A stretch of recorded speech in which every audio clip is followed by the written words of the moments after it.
Buenas tardes, amigos televidentes de su programa Soberanía Popular TV. Gracias por preferir este espacio. Como cada viernes estamos aquí con el propósito de orientarlos a ustedes que nos siguen cada semana y de compartir todas las novedades en el ámbito jurídico. Hoy nos acompaña el licenciado Douglas Escoto, pues la doctora Marilis Durán tiene el día libre y le manda muchísimos saludos. Agradeciendo también la presencia de nuestro invitado, quien ya está aquí en nuestro set, el licenciado Andrés Mota Pichardo. Buenas tardes, Douglas Escoto. Muy buenas tardes, Rosy, a nuestra amiga Marilis Durán, también a Marilis, que nos deja un gran compromiso y en su día libre. Y por supuesto, buenas tardes también a nuestro invitado, el licenciado Andrés Mota Pichardo, y a la teleaudiencia que viernes tras viernes sintoniza este distinguido programa. Estamos aquí y vamos a tratar temas interesantes con nuestro invitado, y gracias por la invitación a mí, como hoy sustituto de nuestra amiga Marilis Durán. Y gracias, Douglas, por permitirnos contar contigo siempre, y esperamos compartir un programa con todos los televidentes. Va orientado básicamente a muchas preguntas que nos han estado haciendo a través de nuestras redes sociales, de nuestros correos electrónicos, de preocupación que ocupa, Douglas, a la población luego de todo lo que nos ha afectado. Es una realidad. El COVID-19 nos ha sorprendido a todos, y realmente situaciones inesperadas llevan decisiones inesperadas. El sector empleador, el sector trabajador preocupado luego de lo que ha sido todo lo concerniente a la suspensión de los efectos del contrato de trabajo. Y qué mejor persona que nos haya acompañado en esta tarde que la voz autorizada del Ministerio de Trabajo. Nos acompaña hoy el licenciado Andrés Mota Pichardo, quien es el representante o director del gabinete ministerial del Ministerio de Trabajo de la República Dominicana. Buenas tardes, licenciado Mota, y bienvenido a Soberanía Popular TV. Buenas tardes, muchísimas gracias, doctora Rosy Escoto, así como también al amigo Douglas Escoto y todos los televidentes que están en sintonía con tu programa Soberanía Popular TV. Encantado de estar acá y bueno, pues listo para preguntar, en este caso, pues responder cualquier inquietud relativa al aspecto laboral que sea de su interés. Gracias, Mota. Inmediatamente nosotros se nos tiene que surgir una pregunta. ¿Cuál ha sido la situación de los trabajadores suspendidos? ¿Cuántos trabajadores hay en la actualidad suspendidos en la República Dominicana? A nivel de estadística de ustedes como Ministerio de Trabajo, de esos trabajadores que fueron suspendidos desde el mes de marzo, si ya ha habido muchos trabajadores que han sido incorporados a sus labores. Sí, bueno, lo primero es que hay que explicarle a la población qué sería la suspensión de los efectos del contrato de trabajo. Si nos vamos a lo que sería lo que plantea la doctrina, es más bien una paralización temporal de las labores de uno, varios o todos los trabajadores de una empresa determinada. Entonces, como vemos, se puede afectar lo que sería la totalidad de los trabajadores de una empresa o solamente una parte de ellos. Pero la suspensión no implica la terminación del contrato de trabajo, que muchas veces piensan que, bueno, se suspendió el contrato y ya se terminó la relación laboral.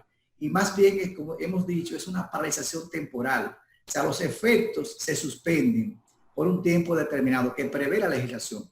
Entonces, ¿cuáles son los efectos directos de la suspensión? La no prestación del servicio, o sea, no se presta el servicio mientras está suspendido los efectos del contrato. Así como también, desde el punto de vista del empleador, el no pago del salario, salvo que se haya convenido lo contrario, o que la ley disponga otra cosa. Y además, ese tiempo transcurrido se computa como tiempo trabajado para fines de antigüedad, de conformidad con el artículo 84 del Código de Trabajo. Entonces, si observamos, desde mediados del mes de marzo, hemos estado sufriendo a través de lo que ha sido la suspensión, motivados por el COVID-19. O sea, las empresas han tenido que recurrir a lo que sería ese derecho, que es la paralización temporal de las labores. Y en ese sentido, pues han estado solicitando suspensiones de los efectos del contrato de trabajo. Estamos hablando de que más de 52,000 empresas a nivel nacional, pues hoy día han sido impactadas por una suspensión temporal de los efectos del contrato de trabajo. y que además estamos hablando de aproximadamente unos 100.000 establecimientos, porque una empresa pues tiene varios establecimientos. El caso, por ejemplo, del Banco Popular, está la principal, pero tiene cientos de sucursales. Entonces, cuando hablamos de establecimientos, nos referimos a sucursales. Por tanto, pues se afecta en el sentido de la empresa como tal, incluyendo, pues, si así lo han solicitado, las sucursales. Y por eso tenemos prácticamente el doble de establecimientos afectados por la suspensión. Esto involucra a aproximadamente 1.300.000 trabajadores en todo lo que ha sido el proceso desde marzo hasta ahora. Entonces, como bien es sabido por ustedes, el gobierno dominicano pues creó lo que se llama el programa FASE. Por el decreto del presidente de la República, licenciado Danilo Medina, el número 143-20, y que además fue modificado por el decreto número 184-20, y mediante el mismo lo que se pretende es beneficiar a trabajadores que han sido afectados por una solicitud de suspensión de los efectos del contrato de trabajo. Como dijimos, pues este programa es necesario que la persona haya sido afectada por una suspensión temporal de los efectos del contrato de trabajo. La suspensión dijimos que tiene como efecto directo el no pago de salario. Entonces la idea es que a través del FASE, pues pudiera el trabajador recibir un monto que le permitiera pues resolver las necesidades más perentorias del momento. Y aquí vemos que el monto del mismo, de ese subsidio, en el caso de fase 1, es mínimo de 5.000 pesos y un máximo de 8.500 pesos. El decreto establece que es un 70% de salario ordinario que ha reportado el empleador a la Tesorería de la Seguridad Social, específicamente en la nómina del mes de febrero del año 2020. Pero como hemos señalado, hay un tope máximo y un tope mínimo en el caso del subsidio. 5.000 pesos como mínimo y máximo 8.500 pesos. Ese sería el monto que recibiría el trabajador por concepto de subsidio por el fase 1. Hay una serie de empresas que en principio el decreto pues exceptúa. Si vemos en lo relativo al mes de abril y mayo, que fue donde inició en este caso el programa FASE, pues las empresas que se dedican a la distribución de alimentos, supermercados, tiendas, farmacias, así como también en el caso de las ONGs que ya recibían fondos públicos, en el caso del sector financiero, etcétera, todas esas empresas que están detalladas de manera expresa en el artículo 3 de dicho decreto, pues no califica para recibir el FASE, ya que este subsidio debe ir dirigido a quien más lo necesita. Y como estas empresas iban a permanecer abiertas, en este caso sin esa restricción de permanecer cerradas, pues por eso pues, se excluyeron en principio de FASE. Esa es la razón por la que ustedes ven que cuando se establece estadísticas de FASE tenemos que hay una serie de trabajadores que han sido rechazados, porque se trata de empresas que la han solicitado, pero que el propio decreto las excluye de recibir lo que sería el FASE. Eso no significa de que esa empresa no pueda solicitar la suspensión de los efectos de contrato de trabajo. Lo que sí que no se va a beneficiar del FASE es eso. Y en todo caso tendría que aportar la prueba de que realmente existe esa causa que la obliga a tener que suspender de manera temporal los efectos de contrato de trabajo de uno, varios o todos los trabajadores de una empresa determinada. Entonces, en ese sentido, hay que ver si se trata de una de las empresas que están excluidas o si se trata de una empresa de la que la ley le ha otorgado este beneficio a los trabajadores. Y además hay que ver si la empresa tiene al trabajador, si lo tenía inscrito y al día en el Sistema Dominicano de Seguridad Social, específicamente en la TSS, en el mes de febrero del año 2020. Es más, el sistema fue tan flexible que le permitió a las empresas que no estaban al día y que luego se pusieron al día, pues también que los trabajadores se beneficiaran. Porque el objetivo del gobierno no es excluir a nadie, sino que si usted califica, pues que pueda recibir el subsidio. Porque al final, cuando usted pues decide, en este caso, quitarle ese subsidio a una empresa, en sí el que se está afectando es directamente al trabajador. Porque de todas maneras, si la suspensión, si la solicitud de suspensión que ha hecho la empresa, pues está basada en una causa justificada, pues evidentemente que el ministerio tendría la obligación de aprobarle esa solicitud de suspensión. Entonces, en ese caso, va a estar el trabajador suspendido, pero no estaría recibiendo lo que sería el beneficio del FASE. Y eso no es lo que quiere el gobierno. Por eso ustedes ven que la mayoría de los trabajadores han sido aprobados en fase, en este caso fase 1, que es para los trabajadores suspendidos. Ya ustedes saben que existe también lo que es el fase 2, que está destinado a empresas que tienen la totalidad de sus trabajadores laborando. Eso fue en su primera opción, o sea, de abril a mayo. Ya a partir del mes de junio, pues hubo una variación, en este caso a través del decreto 184-20, y se permitió que la empresa pudiera estar tanto en fase 1 como en fase 2, que en principio no era posible. Entonces, el que está en fase 2 significa que la empresa está elaborando, que ese trabajador está prestando servicio y el gobierno le deposita de manera directa en la cuenta que ha sido suministrada por la empresa de cada trabajador, le deposita 5,000 pesos como una especie de avance de salario y en nombre del empleador con relación a lo que sería el monto que tiene que pagarle el mismo por concepto de salario. Y en este caso estamos hablando de 5,000 pesos mensuales, de manera tal que si una empresa le tiene que pagar a un trabajador X 20,000 pesos, y como ya el gobierno le depositó 5,000 pesos como avance de salario, lo que tiene es que completarle los 15,000 pesos restantes para que reciba los 20,000 pesos. Comprometiéndose la empresa a pagar todos, en este caso, la seguridad social, etcétera, de sus trabajadores, porque el gobierno lo que le está es ayudando en el pago de lo que sería el salario de ese trabajador como una forma de preservar el empleo y garantizar que ese puesto de trabajo pues continúe. Esa es la idea de lo que sería el fase 2. Entonces, tener claro eso, o sea, la suspensión es una figura jurídica que existe desde hace muchos años, desde hace muchísimo tiempo. Era muy común en el caso de zonas francas, no tanto en algunos sectores que hoy han tenido que recurrir a esa figura jurídica, y por eso pues está la disyuntiva, en cierto modo hasta el desconocimiento de algunos trabajadores, porque no estaban acostumbrados a ser afectados por la suspensión. Sin embargo, en zonas francas eso es algo, o sea, ese es el día a día, eso es muy común, sobre todo cuando le falta materia prima, etcétera, siempre recurren a lo que es la figura de la suspensión y ya esos trabajadores están acostumbrados a lo que sería la figura de la suspensión de los efectos del contrato de trabajo. Muy bien, licenciado. Usted ha manifestado que aproximadamente 1.300.000 trabajadores han sido afectados con la suspensión de los efectos del contrato de trabajo.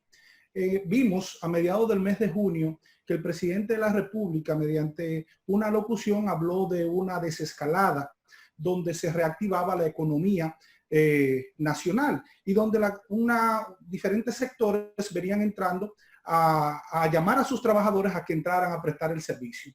En vista de eso, muchas empresas se han visto en la necesidad, por producto de la inactividad económica, de ponerle término al contrato de trabajo con algunos de sus trabajadores, una parte, en razón de que tenían una inactividad económica que le impedía continuar con la nómina de la totalidad de sus trabajadores, lo que ha generado una inquietud importante con relación al pago de las prestaciones laborales, y especialmente al cálculo de las prestaciones laborales y de los derechos adquiridos. Si afecta o no afecta el cálculo de las prestaciones laborales los 3 meses de suspensión que tuvieron los trabajadores sin prestar servicio. ¿Qué usted nos podría decir al respecto? Sí, me gustaría, antes de responderle esa interesante pregunta, en este caso actualizarle con relación a lo que sería la estadística de fase y fase 1. Entonces tenemos que para el día 22 del mes de julio teníamos empresas solicitantes 52.231. Solicitud de suspensión, o sea, en este caso establecimientos, 127.472. Cantidad de trabajadores afectados, 1.320.968. Cantidad de trabajadores afectados sin prórrogas, 828.574. Trabajadores que cesaron, o sea, que ya cesó la suspensión para ellos, 410.384. Trabajadores registrados actualmente en fase 1, 467.658. Trabajadores aprobados en fase 1, 369.541. Trabajadores rechazados en fase 1, 73.513. Trabajadores excluidos por el empleador en fase 1, 1.690. Trabajadores pendientes en fase 1, o sea, pendientes de aprobar, 5.939. Trabajadores en adición de datos en fase 1, en edición de datos, 2.163. Trabajadores registrados en fase 2, o sea, que están actualmente laborando, 724.466. O sea, eso están registrados en fase 2 para fines de recibir el subsidio de 5,000 pesos. Trabajadores aprobados en fase 2, 482.075. Trabajadores rechazados en fase 2, 54.887. Trabajadores excluidos por el empleador en fase 2, 109.055. Trabajadores pendientes en fase 2, 70.390. Trabajadores en edición de datos en fase 2, 5.392. Esa es la estadística actualizada que en este caso emite la Dirección de Tecnología del Ministerio y que nos mantiene en este caso. Gracias por compartirlo. Día a día. En este caso ese es el corte al 22 de julio del año en curso. Con relación a su interesante pregunta de si se afecta o no lo que sería el cálculo de prestaciones laborales cuando un trabajador es suspendido. Bueno, lo primero es que hay que analizar lo que establece la legislación. Lo primero es que si usted se va a lo que plantea el artículo 85 del Código de Trabajo, hace referencia que para el cálculo de prestaciones laborales, entiéndase preaviso y cesantía, no así los derechos adquiridos, pero los derechos adquiridos, eso es otra cosa. La prestación laboral es, como dijimos, preaviso y cesantía, se hace buscando el promedio de los últimos 12 meses de salarios ordinarios devengados por el trabajador, en este caso los últimos 12 meses. Pero ¿qué pasa? Si ustedes se van al artículo 14 del reglamento número 258-93 para la aplicación del Código de Trabajo, aquí van a encontrar de manera detallada cómo es que se determina el promedio diario a los fines de pagar la indemnización por la omisión del preaviso, así como también lo relativo a lo que es la cesantía, además de lo que sería la asistencia económica cuando fuera del lugar. ¿Qué le señala aquí? Tanto en lo relativo a horas, cuando se paga por horas, así como también cuando se paga por semana, si es lo mismo que si es por quincena o por mes, le hace referencia de manera expresa a que a semanas trabajadas, días efectivamente trabajados, horas trabajadas, quincenas trabajadas, meses efectivamente trabajados, al momento de que se va a hacer la división. Es decir, usted va a sumar lo que se ha ganado el trabajador en los últimos 12 meses y tomando en cuenta que el párrafo, hay un párrafo en ese artículo 14 que señala, que hace referencia a que cuando habla de 12 meses, en los 12 meses anteriores a la terminación del contrato de trabajo o el periodo, en este caso que ha elaborado si no tiene el año. ¿Qué significa eso? Usted va a sumar lo que se ha ganado en esos últimos 12 meses y los va a dividir entre los días efectivamente trabajados, semanas efectivamente trabajadas, quincenas efectivamente trabajadas o meses efectivamente trabajados.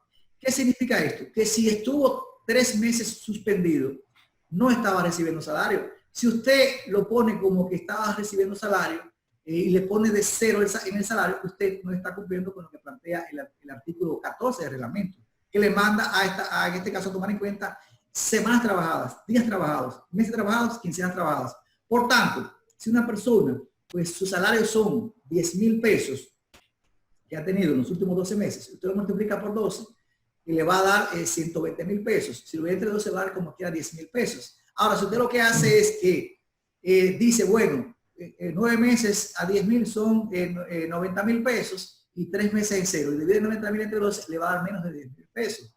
Pero eso es, en este caso, hasta ilógico. O sea, con relación a lo que sería la lógica jurídica, eso ni siquiera merece de un análisis a profundidad. O sea, en síntesis, de manera clara, el legislador establece que se hace en base a días trabajados, sea efectivamente trabajados, semanas trabajadas, etc. Por tanto, no va a haber ninguna reducción. Si sus salarios son 10,000 pesos, aunque usted ha trabajado en el año 2 meses nada más, o sea, va a ser 20,000 entre 2, no 20,000 entre 12. O sea, hay que tener claro eso, o sea, porque son semanas trabajadas, días trabajados, meses trabajados.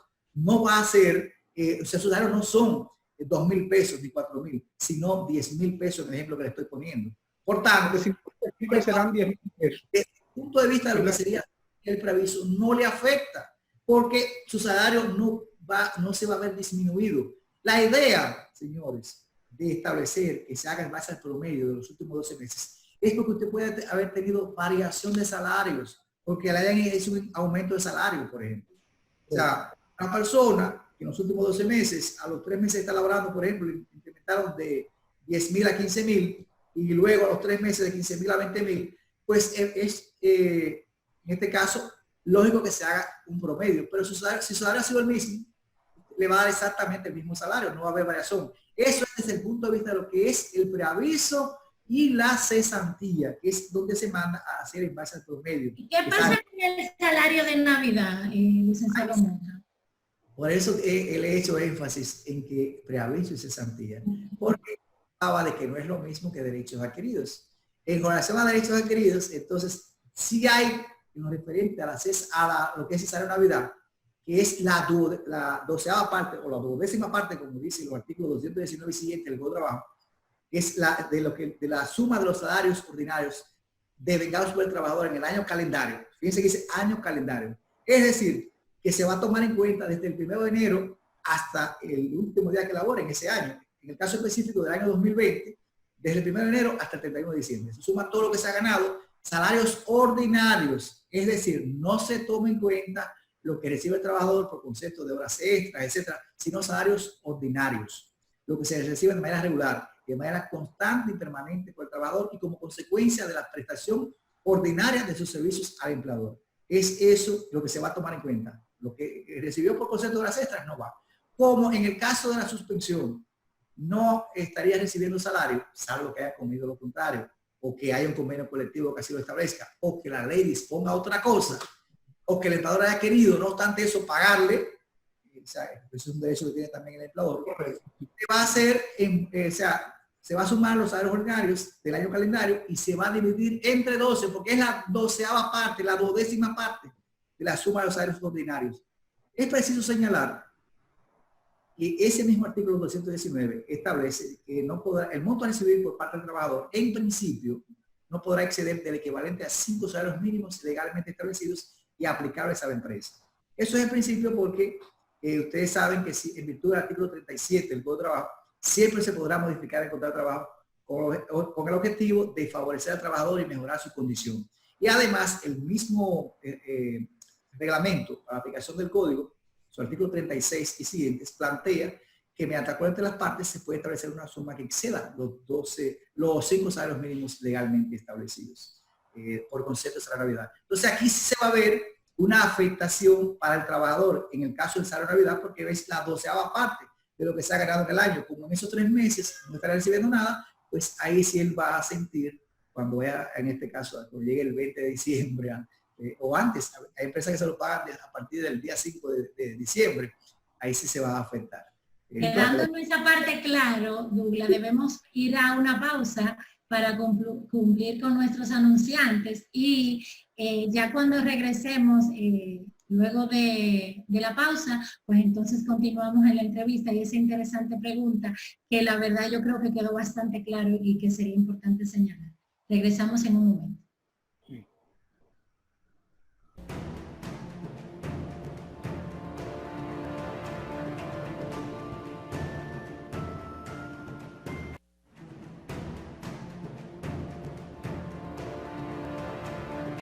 Gracias por continuar en sintonía con nosotros. El licenciado Mota ha explicado bien claro la última pregunta que le hice, pero quedó algo pendiente. Él explicaba al momento de la pausa de que afecta sí las vacaciones. Ahora, hay otros derechos adquiridos que a nosotros nos gustaría que también usted explicara y específicamente lo que tiene que ver con el pago de las vacaciones y el pago de las utilidades o beneficios cuando le correspondan a los trabajadores. Me gustaría escuchar su opinión al respecto. Bien, con relación a lo que sería las vacaciones, yo entiendo que no habría ningún tipo de afectación siempre y cuando sea un salario fijo. Porque las vacaciones, cuando es un salario, en este caso, quincenal, mensual, semanal, etcétera, diario, si es un salario fijo, o sea, por unidad de tiempo, no hay inconvenientes. El artículo 32 manda a que se haga como el salario como el último salario, en este caso. Ahí no hay inconvenientes. Ahora, si es un salario por labor, en este caso por labor rendida, ahí sí puede haber afectación, ya que en virtud del artículo 183 del Código de Trabajo, se hace en base al promedio de los últimos 12 meses. Y que si en este caso el salario ha disminuido en los últimos meses, fruto de la pandemia, o sea, como es por labor rendida, que por ejemplo, si es un vendedor que las ventas se puedan reducir de manera considerable, pues pudiese afectarle. En todo caso, pues sería la misma operación aritmética, sería entre las semanas trabajadas, días trabajados, meses trabajados. Más bien la afectación pudiera ser, como les digo, siempre y cuando pues se haya reducido su productividad en los últimos meses, cuando es, en el caso de las vacaciones, cuando es por labor rendida. Si es, les reitero, si es por unidad de tiempo, o sea, hora, día, quincena o mes, no hay ningún problema, no le afecte en nada al trabajador el hecho de la suspensión. Es eso. Y en el caso de la labor rendida, solo la afectación podría ser en el caso de que en los últimos 12 meses la producción, o sea, lo que sería la producción de él se haya visto reducida. Que puede suceder no tan solo en tiempo de pandemia, sino en cualquier momento. Es posible que un trabajador, pues, que por ejemplo un vendedor que tenga altos volúmenes de ventas en un año determinado y que al año siguiente pues se pueda reducir. O sea que no lo veo así de manera directa la afectación en el caso de las vacaciones. Sí, específicamente en el caso del salario de Navidad, que es en base a lo que habría ganado. Si en esos 3 meses no está recibiendo salario, ahí sí se afecta. Pero en las vacaciones es lo que no. Podemos decir, licenciado, que el tema de la suspensión con relación al cálculo, tanto las prestaciones laborales y los derechos adquiridos, solamente afecta el pago de las vacaciones cuando se trata de un salario fijo, haciendo como un resumen de lo que usted nos ha explicado. Bueno, de manera directa le puedo señalar que, o sea, el caso de la suspensión en sí no afecta las vacaciones. El salario de Navidad, perdón, el salario de Navidad me refería. Sí se afecta el salario de Navidad. Solamente afecta el salario de Navidad. Y en relación a las prestaciones laborales, tampoco va a afectar porque se va a tomar en cuenta lo que sería semanas trabajadas, días trabajados, meses trabajados, etc. Le señalaba que en el caso de que el salario sea pagado por labor rendida, o sea, por unidad de rendimiento, o sea, por producción, a destajo, por comisión, etc. Aparte que pudiera afectarse, pero no tan solo sería en momentos de que haya pandemia o suspensión. Eso va a depender de lo que haya sido el rendimiento del trabajador en lo que sería el tiempo que se estaría calculando para fines de determinar lo que sería el promedio diario, a fines de pagarle el monto por concepto de vacaciones. En lo referente a lo que sería la participación en los beneficios de la empresa, aquí sí pudiera afectar también porque o sea, es en base a los beneficios obtenidos por la empresa en el año fiscal. Entonces, si estamos hablando de que estamos en medio de una pandemia que ha afectado la economía del mundo, no solo de la República Dominicana, que a veces se piensa, no, que la República Dominicana, que el país que se está acabando, señores. En Estados Unidos se han perdido más de 40 millones de empleos. Entonces, y así en Europa, en todas partes del mundo, o sea, están siendo impactados por la pandemia. Nosotros, un país en vía de desarrollo, no nos vamos a afectar, señores. Es lógico que sí. Entonces, en el caso de la participación en los beneficios de la empresa, lo que comúnmente se conoce como bonificación, el mismo va a depender de si ha habido o no beneficio de la empresa. Si no hay beneficios, no hay que pagar nada de participación en los beneficios de la empresa. Eso sucede, puede suceder en cualquier momento. Hay empresas que inclusive en algunos momentos pues tienen años teniendo pérdidas porque hacen una especie de inversión de manera que lo puedan recuperar en la medida que la empresa pues va teniendo mayores volúmenes de productividad, de ventas, etcétera, y que esto le genera al final pues beneficios. Hacen una especie de inversión en los primeros años y luego pues comienzan los altos beneficios para la empresa y por ende para los trabajadores. Otro aspecto que hay que tomar en cuenta en el caso de la participación en los beneficios de la empresa es que no todos los trabajadores se benefician de este. Lo primero es que si es un trabajador sujeto a un contrato de duración determinada, pues no se beneficia de este derecho. O sea, este es un derecho que está concebido para trabajadores sujetos a contratos por tiempo indefinido. Y lo otro es que, de conformidad con el artículo 226 siguientes del Código de Trabajo, pues hay una serie de empresas que están exentas de pagar ese beneficio, tales como las empresas agrícolas, cuyo capital no exceda de $1 millón de pesos, las agrícolas industriales, forestales y mineras durante los primeros 3 años del inicio de sus operaciones, y las empresas de zonas francas no tienen que pagar ese beneficio. Y eso se estableció como una forma de incentivar la creación de este tipo de empresas y al mismo tiempo combatir el desempleo. Esa es la idea de darle esa facilidad en este caso para las zonas francas, de no tener que pagar este beneficio, así como otros beneficios que se establecieron como una forma de que se instale, porque ustedes saben que en el caso de zonas francas tenemos una competencia internacional, o sea, con otros países, y que la empresa de zona franca, su interés es que pueda obtener también beneficios. Si hay otro país que le genera mayores beneficios, sencillamente pues se va a invertir a otro país. Es eso, es bien sabido.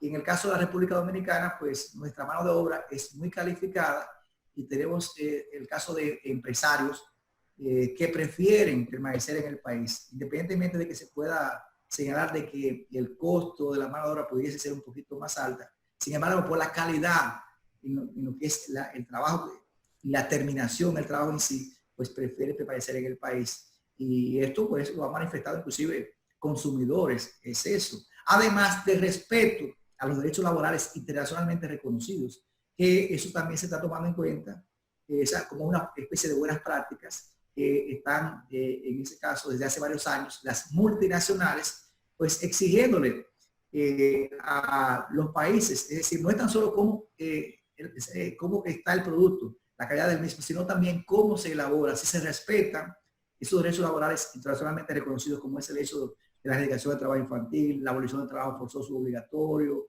la libertad sindical y negociación colectiva, entre otros. Todo eso se toma en cuenta. Hoy día se habla de lo que es el consumidor inteligente, que verifica también cómo se elabora el producto.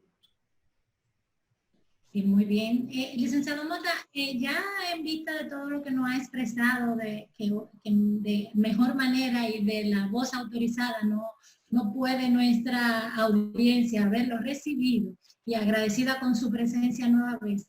Hay una preocupación también manifestada dentro del sector empresarial, y es que ya viendo que la suspensión favorablemente para los trabajadores, ese tiempo que han estado suspendidos, no les afecta más que no sea en el aspecto del salario de Navidad.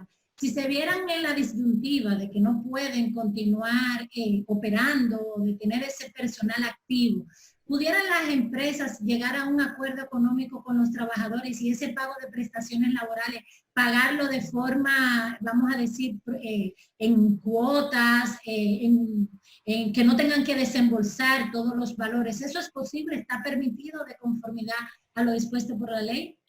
Bueno, si nos vamos a lo que expresa nuestro Código de Trabajo en su artículo 86, de manera clara, pues una vez que ya se analiza, vemos que se expresa que lo relativo al preaviso y la cesantía debe ser pagado cuando se produce un desahucio, pues dentro de los 10 días siguientes a la terminación del contrato de trabajo. Y que en el caso de que no se pague dentro de esos 10 días, pues ahí mismo se establece que comienza a correr un día de salario por cada día que pase hasta que se pague. En este caso no está el límite de los 6 meses. Eso es lo que prevé el artículo 86 del Código de Trabajo cuando se produce un desahucio. Hemos visto en la prensa nacional, inclusive de una asociación de comerciantes, que ha planteado esa posibilidad de hacer acuerdos con los sindicatos para que se pueda hacer pagos parciales de lo que serían las prestaciones laborales. Lo primero es que, si bien es cierto que los sindicatos juegan un rol preponderante en lo que es el mercado de trabajo y todo lo que tiene que ver con la ejecución del contrato de trabajo, pues lo que tiene que ver con la parte de lo que son derechos colectivos, o sea, ellos pueden decidir sin ningún tipo de inconvenientes cualquier situación. Ahora, cuando se trata de derechos individuales que afectan directamente a cada trabajador, es él quien decide la suerte de su caso, es el que decide qué acción va a tomar. Entonces, aunque el sindicato llegue a un acuerdo con el empleador, si no está el trabajador, en este caso, dando su consentimiento, él, de manera individual, el sindicato más bien como testigo o más bien como compromisario de que darle seguimiento a que el empleador cumpla con ese acuerdo, eso no tendría, desde el punto de vista del trabajador, ningún tipo de validez. porque es él el dueño de su caso. Y aunque el sindicato acuerde, no importa que se trate de un acto notariado o lo que sea, eso no tendría validez desde el punto de vista del trabajador. Entonces, entonces es, o sea, sí, claro, uno viendo la situación del país, cómo está la economía, desde el punto de vista humano, pues, y además como funcionario del Ministerio de Trabajo, y buscando lo que sería la paz laboral, pues siempre que el trabajador y el empleador se puedan poner de acuerdo sin que se afecte lo que sería esos derechos de los trabajadores, que pudieran llegar a cualquier tipo de acuerdo. Ahora, hay que también tomar en cuenta de lo que sería la prescripción de la acción en materia laboral. Si nos vamos a los artículos 701 y siguientes, todo lo relativo a lo que es desahucio, despido o dimisión, específicamente el artículo 702, señala que prescribe a los 2 meses. Y nos dice el artículo 703 que las demás acciones contractuales o no contractuales derivadas entre las relaciones entre trabajadores y empleadores o de trabajadores prescribe a los 3 meses. Es eso. Entonces, ahí mismo se establece que lo que sería la interrupción, la posibilidad de la interrupción de la prescripción. Una especie, se ha planteado desde el punto de vista de la jurisprudencia de que un reconocimiento de una deuda sería una especie, o sea, se califica como válida para lo que sería la interrupción de la prescripción. Eso pudiera ser, no obstante, pues en lo personal, yo lo que les sugeriría es que, o sea, claro, que vean la situación de la empresa, pero que en todo caso, pues que tomen en cuenta también el plazo que tienen en el caso de que que no se cumpla con ese acuerdo, para ellos poder incoar acción, o sea, la demanda de manera formal ante el juzgado de trabajo correspondiente. Es decir, fíjense, le estamos diciendo, bueno, vean la situación de la empresa, traten de preservar el empleo, lo que sea, la situación económica de la empresa, a ver si la misma puede continuar operando. Pero también que la empresa, pues, tome en cuenta la situación del trabajador, que o sea, en este caso se va a quedar sin empleo, es muy difícil que se pueda colocar inmediatamente, no siempre se va a colocar inmediatamente. Entonces, el fin de las prestaciones laborales es que éste pueda, pues, responder a necesidades más perentorias una vez que se queda sin empleo, en lo que él consigue un nuevo empleo.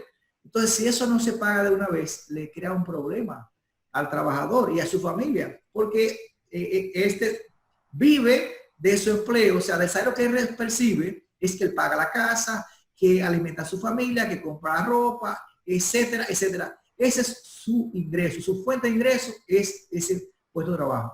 Entonces, él necesita de que esa indemnización pues se reciba rápido. Además, ustedes ven que en nuestro derecho laboral, como sucede en los demás países, se aplica el principio de la celeridad, tomando en cuenta de que el trabajador labora de la mano para la boca, o sea, lo que produce hoy es para consumirlo mañana. Entonces, tiene que haber una solución rápida. Si lo que va a recibir a toda la indemnización se extiende de manera indefinida, sería un problema para el trabajador. Por tanto, no descarto que se pueda hacer, o sea, les reitero, pudiese hacerse con, en este caso con los trabajadores, pero que estos tomen en cuenta también el tiempo necesario en el caso de que no se cumpla con el dicho acuerdo para que puedan hacer su reclamación y no prescriba la acción. En lo personal, entiendo de que si hay un reconocimiento de deuda, conforme a la jurisprudencia, hay una interrupción de la prescripción. Pero no es bueno uno arriesgarse a lo que puede interpretar el tribunal. Así lo ha manifestado la Suprema Corte de Justicia en diversas decisiones, como una novación de la deuda, que cuando existe un acuerdo entre las partes o una intención de pago o un pago previo como abono a prestaciones laborales, entonces existe lo que es la novación de la deuda y se convierte el plazo corto en un plazo largo, que estaríamos hablando no de 2 meses, ni 3 meses, ni años, ni un año, estamos hablando de 20 años. Pero es como usted muy bien establece, lo ideal es que se deje claro, posiblemente en el mismo documento, a los fines de evitar cualquier tipo de malinterpretación del juzgador. Pero, licenciado, el Código de Trabajo, en otro orden, establece que para los casos de la suspensión de los efectos del contrato de trabajo, el plazo más largo es de 90 días, en un periodo de 12 meses. Entonces, visto el nuevo estado de emergencia que ha aprobado el Congreso Nacional el pasado domingo y el nuevo toque de queda que posiblemente inactive alguna parte de los trabajadores, como lo habíamos hablado en otro momento, es posible que el Ministerio de Trabajo apruebe una extensión de la suspensión de los efectos del contrato de trabajo a aquellos trabajadores que todavía no han podido entrar a prestar su servicio. Bien, siempre me gusta analizar la parte legal y luego pues uno irse a lo que sería la práctica y lo que sería la justicia. Desde el punto de vista legal, si nos vamos al artículo 55 del Código de Trabajo, pues se señala que cuando se trata de causas inherentes a la empresa, pues el plazo máximo es de 90 días en un periodo de 12 meses. O sea, 90 días. Por muchos años, el Ministerio de Trabajo estuvo estableciendo una especie de jurisprudencia administrativa de que el plazo es de 90 días y que cualquier prórroga debía ser dentro de esos 90 días. Sin embargo, yo tengo ya más de 20 años en el Ministerio de Trabajo, entré por concurso de oposición hace mucho tiempo, tenía cabello cuando eso. Y en ese sentido, yo recuerdo que hace aproximadamente unos 15 años, una empresa de Puerto Plata se quemó. Solicitaron una suspensión por 90 días. O sea, el director general de ese entonces la aprobó. Luego, continuaba la situación de la empresa. ¿No? O sea, no había podido hacer nada. Pidieron una prórroga y se le concedió una prórroga de 30 días más. También, recuerdo que hace también unos 10 años, 12 años más o menos, en Santiago, otra empresa solicitó 90 días por una situación parecida, se la aprobó y luego pidió una prórroga y se dieron 30 días más. Es decir, ya nosotros en la práctica hemos tenido situaciones en las que de manera muy sui generis, casos muy especiales, se ha otorgado la prórroga más allá de los 90 días. Si uno analiza, como le decía, ese artículo 55 del Código de Trabajo, vemos que habla de 90 días, pero ahí mismo dice, sin embargo, si persisten las causas que la han originado, el Ministerio de Trabajo tendrá la potestad de conceder una prórroga. Es decir, tiene que darse condiciones. Lo primero es que tiene que haber una solicitud por parte de la empresa de esa prórroga. Así como se solicita la suspensión por 30 días, 15 días, 45 días, 90 días, etcétera, tiene el empleador que solicitar la prórroga. O sea, eso no es automático, como piensan algunos colegas. Tiene que haber una solicitud formal de parte de la empresa de esa prórroga. Lo otro, tiene que ser que persistan las causas que han originado la suspensión. Pero además, y esto lo quiero dejar bastante claro, no obstante existir la causa, tiene el Ministerio de Trabajo la potestad de conceder o no la prórroga. Es decir, no es automática, aunque exista la causal, el Ministerio de Trabajo tiene la potestad de concederla o no. En ese sentido, ustedes han visto que en la prensa, recientemente, nuestro ministro de Trabajo, el doctor Winston Santos, señaló de que en vista de que continuaba la situación de la pandemia y los efectos de la pandemia, y especialmente para el sector turístico, o sea, el turismo, pues existía la posibilidad de que el ministerio se abocara a conceder una prórroga a aquellas empresas que así lo requirieran y que lo solicitaran. Y habló inclusive de, si era necesario darle 30 días, darle 30 días más, una extensión de la suspensión más allá de los 90 días. Entonces, ¿qué es lo que nosotros hemos dicho, o sea, como ministerio? Bueno, inclusive recientemente el ministro hace unos días de nuevo reiteró ante una pregunta que le formuló una periodista, le reiteró que el Ministerio de Trabajo pues está en la disposición de analizar cada situación y conceder la prórroga, porque estamos hablando de una pandemia, señores, y esto va para largo. O sea, estamos pidiéndole a Dios que se pueda detener los efectos de la pandemia, pero se están viendo que cada día pues, se va incrementando los casos. Y además, nuestro presidente de la República, en su última alocución, señaló que se extendía, que iba a extender los programas FASE y los demás programas, por lo menos hasta, mientras dure su gestión. Es decir, que por lo menos hasta el 16 de agosto estaría funcionando el programa FASE. FASE tiene dos componentes, señores, fase 1 y fase 2, como hemos explicado anteriormente.